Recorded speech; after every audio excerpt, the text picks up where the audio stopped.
যেখানে অন্যায় সেখানে প্রতিবাদ করতে হবে। মিথিলা। শোবিজের জনপ্রিয় অভিনেত্রী রাফিয়াত রশিদ মিথিলা। অভিনয়ের পাশাপাশি ভালো গানও করেন তিনি। যুক্ত রয়েছেন সামাজিক কর্মকাণ্ডেও। ইতোমধ্যে নিজ দেশের গণ্ডি পেরিয়ে পা রেখেছেন ওপার বাংলায়। বর্তমানে দেশের বন্যা পরিস্থিতিতে নিজের সামর্থ্য অনুযায়ী দুর্গত মানুষের পাশে দাঁড়াচ্ছেন মিথিলা।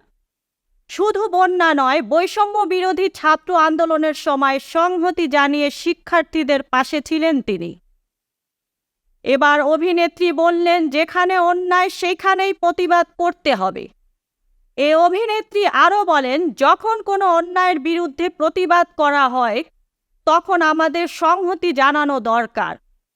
যেখানে অন্যায় সেখানেই প্রতিবাদ করতে হবে, তাহলেই দেশটা সুন্দর হবে। আমার প্রত্যাশা হচ্ছে অন্যায় যেন না হয়, বিনা কারণে মানুষ যেন আর মারা না যায়, ক্ষমতার অপব্যবহার যেন না হয়, সাম্যের দেশ হোক, সবাই যেন সমান অধিকার পায়। প্রসঙ্গত, ব্যক্তিগত জীবনে প্রথমে গায়ক অভিনেতা তাহসানকে বিয়ে করেছিলেন মিথিলা।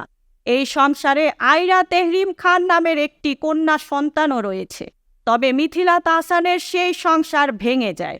পরে 2019 সালে ভারতীয় চলচ্চিত্র পরিচালক সৃজিত মুখার্জিকে বিয়ে করেন তিনি।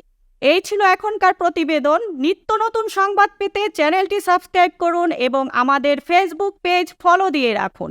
মুক্তা পারভেজ, ডেস্ক রিপোর্ট, বিই নিউজ।